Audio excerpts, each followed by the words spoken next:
చంద్రబాబు అద్భుతం సాధించారు. జగన్‌కి ఏమీ చేత కాదని ప్రజల్ని నమ్మించే ప్రయత్నంలో పాపం నిజాలు ఈళ్ళే బయట పెట్టేస్తున్నారు. 'ఆంధ్రజ్యోతి' రాసుకొచ్చింది. నాడు పోగొడితే నేడు రాబట్టారు. మద్యం ఆదాయంలో రాష్ట్రమే టాప్. వైసీపీ హయాంలో పొరుక్కి మేలు. పాపులర్ బ్రాండ్ లేకపోతే ఇతర రాష్ట్రాల వైపు మందుబాబులు చూపు. సరిహద్దుల్లో తీవ్రస్థాయిలో ఆదాయ నష్టం. ప్రభుత్వం మారాక పెరిగిన అమ్మకాలు. 10.29% మేర పుంజుకున్న విక్రయాలు. ఏడాది 30,000 కోట్ల ఆదాయం. బాగుంది, వెరీ గుడ్. 30,000 కోట్లు వచ్చాక చూద్దాం. నెంబర్ 1, క్రిందటిసారి 30,000 కోట్లు ఏమైపోయినాయి క్రిందటి ఏడాది? ఇదొకటి. రెండవది ఓకే గుడ్. జగన్ దాన్ని ఏమంటాడు, వీళ్ళు కోరుకున్న మందు బ్రాండ్లు తాగనీయలేదు కాబట్టి అతను పాపాత్ముడు. అది తాగిన తర్వాత వాళ్ళు ఇప్పుడు డబ్బులు పెరిగినాయి.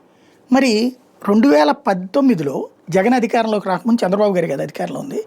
బెల్ట్ షాపులు ఉన్నాయి కదా, అప్పుడు పర్మిట్ రూమ్లు ఉన్నాయి కదా, వీళ్ళు చెప్పినట్టు అన్ని మందు బాటిళ్ళు ఉన్నాయిగా. కానీ 17,500 కోట్లు ఎందుకు వచ్చినాయి? మరి అవన్నీ తీసింది జగన్మోహన్ రెడ్డి. ఉట్టి ప్రభుత్వ మద్యం దుకాణాలే పెట్టి వీళ్ళు చెప్పినట్టే బ్రాండ్లన్నీ తీసేసిన 25,000 కోట్లు ఎట్లా వచ్చినాయి జగన్ టైంలో? అప్పుడు ఎలా సాధ్యమైంది? అన్నీ తీసేస్తే 25,000 కోట్లు వస్తే, అన్నీ ఉంచిన 30,000 కోట్లు రావడం ఏంటి? 10% పెరిగినప్పుడు ఇంకా పెరగాలి కదా. అక్కడ ఏమాత్రం రావాలి అక్కడ? అతను 17,000 కోట్ల నుంచి 25,000 కోట్లకు తీసుకెళ్ళినప్పుడు ప్రభుత్వ మద్యం దుకాణాలు పెట్టి, ఇప్పుడు ప్రైవేట్ మద్యం దుకాణాలు ఇవన్నీ ఇంటి దగ్గరికి మద్యం తీసుకువెళ్తున్నప్పుడు 40,000 కోట్లు రావాలా, 50,000 కోట్లు రావాలి కదా. ఎందుకు జరగట్లేదబ్బా?